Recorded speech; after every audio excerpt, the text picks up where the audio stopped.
Bago nating ipagpatuloy ang kwento, gusto ko lang po humingi ng kapatawaran at malawak na pangunawa kung di tayo nag-o-upload agad sa kadahilangan na iilang chapter pa lang itong ating kwento, kaya by chapter ko siya ina-upload at hindi ganun kahaba, baka lalo tayong mabitin pag na-upload ko agad siya ng minsanan. Maraming salamat sa suportang tunay. Nakaraan sa ating kwento, sinabi na nga ng ating bida kay Xiao San, na ang gagawin niyang pagsesanay ngayon ay pangingisda, kaya sobrang nagdadalawang isip ito kung gagawin ba niya o hindi. Tuwang-tuwa naman ang ating bida kasi nakapagdesisyon na nga si Xiao San, kaya naman, pumalakpak ito. Kala niya susuko na lang si Xiao San dahil madali nga lang daw ang lesson niya ngayon.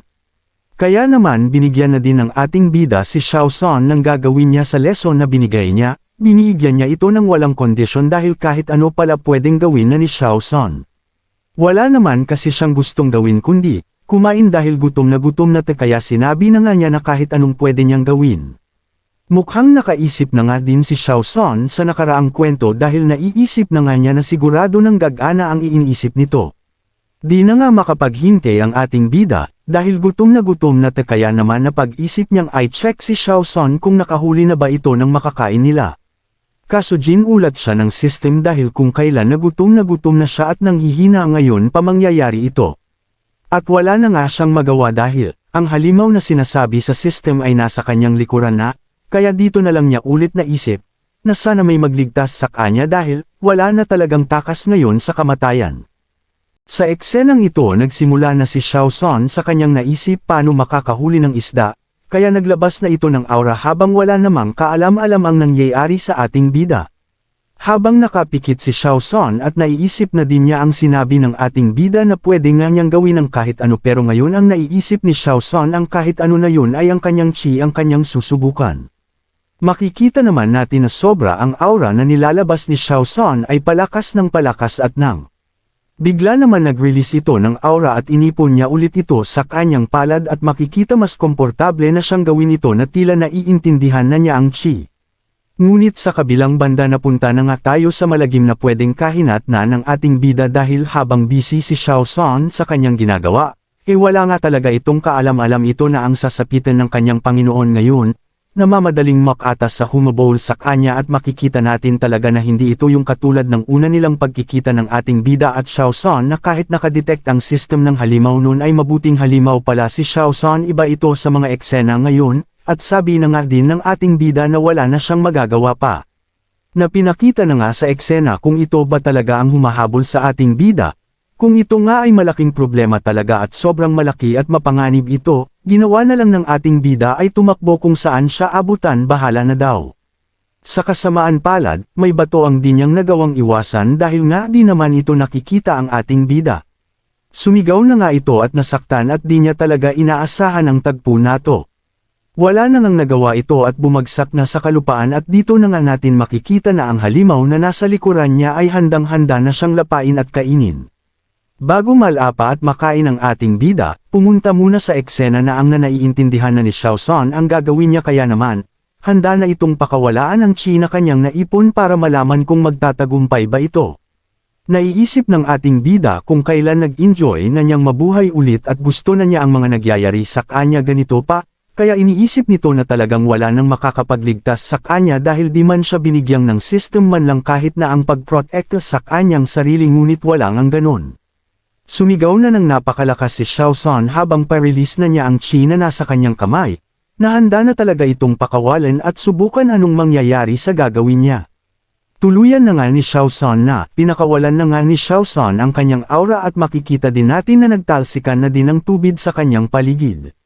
Sarap naman si Xiao San na gusto-gusto niya ang pakiramdam ng habang nire-release niya ang aura at hanggang ngayon walang alam ito na ang naghihintay na Panginoon niya ay nasa panganib na.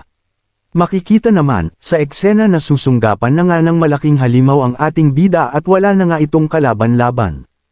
At di na nga muna pinakita ang ating bida kung namatay na nga ito, kundi pinakita ang eksena na kahit maliwanag ay pitang yumaulan, pero ito pala ay ang kagagawan ni Xiao San.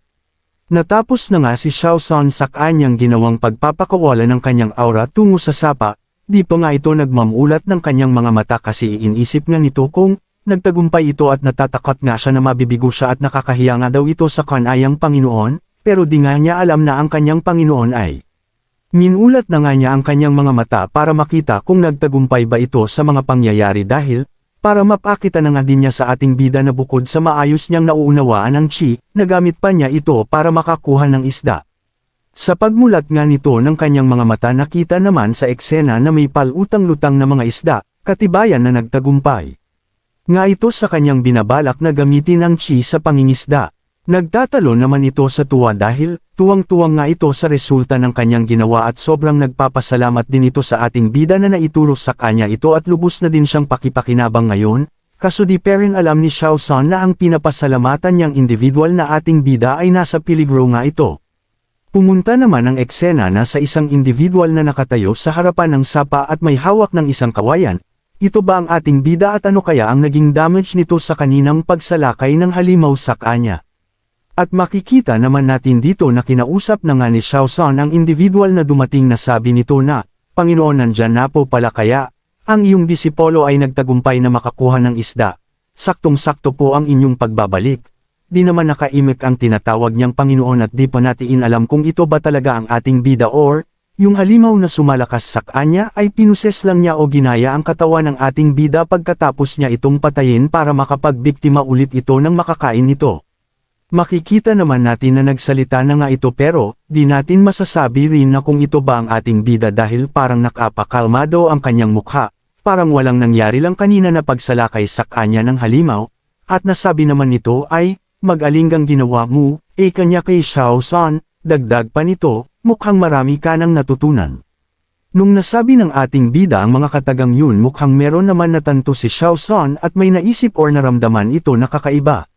At pinakita naman ang tagpo na makikita natin na ito talaga ang ating bida, dahil sa mga itsura nito na galing sa mga dahon na nakasabit diet dahil sa pagmamadali nito.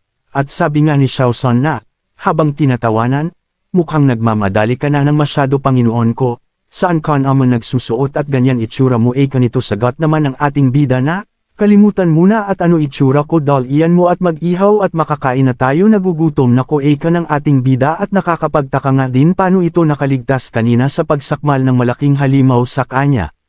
At pinakita na nga ang tagpo na nag-iho na nga sila ng isda at makikita natin ang lumalagatok ng kanilang iniihaw na isda na mukhang masarap, kaya nakakagutom na din tuloy. Makikita naman natin na nakayuko ito at may malalim na iniis. Ang iniis pala ng ating bida ay kung paano ito naligtas sa halimaw. Ika nga nito na, ngayon napakaswerte ko at nakaligtas ako sa isang malakas na chi, ang nakapagtaboy, sa halimaw. Amon palahi hindi nagtagumpay ang halimaw na kainin ang ating bida dahil sa isang malakas na ingay na kinatakot ng halimaw, at alam naman natin na ang pangyayari yung ay, nasa kasalukuyan na may ginagawang pangingisda si Xiao San. At nasabi nga ng ating bida na buti na lang pero hanggang kailan na ganito wala na ba akong silbi sa sarili ko, may pagkalungkot at ang baba na ng kanyang tingin sa kanyang sarili at nang. Di na nga nito sinasabi sa kanyang sarili dahil tinawag na nga siya ni Xiao San at luto na nga daw ang kanilang iniihaw at pwede na tong kainin. At nagulat nga ang ating bida sa mga narinig nito, talagang lumilipad ang kanyang isip. At sabi na nga ni Xiao San na kaya naman ko ito pwedeng kainin agad dapat ang kakain ay ang master. Kanito kaya sabay na ang, inabot ang isda sa ating bida at nagpasalamat na lang ito. Di pa nga kumain ang ating bida dahil pinagmamasdan niya lang si Xiao San habang nilalantakan na ang isda, habang nilalantakan nga ni Xiao San ang isda na kanilang nakuha at inihaw, nasabi na nga ng ating bida na, kumain ka lang ng kumain Xiao San. Kaya naman napatigil si Xiao San sa kanyang ginawang pagkain at napatingin agad ito sa ating bida, at nasabi pa nga ng ating bida kay Xiao San na bukas din Xiao San, maghanda ka dahil ang training na gagawin natin ay magiging mas mahirap at pahirap pa. Nagsalita naman si Xiao San na master sabay kagat sa isda at di na agad nagsalita ito, sa kabila ng kanyang narinig sa ating bida. Nabigla naman ang ating bida na, sa reaksyon na nakikita niya kay Xiao San at nasabi nito na wag po kayong mag-alala, at mula nga dyan. Kaya naman palang gulat na gulat ang ating bida dahil nag-release si Xiao San ng nakakatakot na aura at nasabi pa nga nito, Panginoon wag kang mag-alala, at di kita bibiguin at ang mas mahirap na training mas nagiging excited ako. Abangan na nga natin sa susunod na kwento kung ano ba ang susunod na training ni Xiao San. At sa susunod na kwento ano naman kaya ang mangyayari dahil sobrang excited na nga si Xiao Son, at abang na nga ito sa mga mangyayari at umiinit na nga ang pangyayari.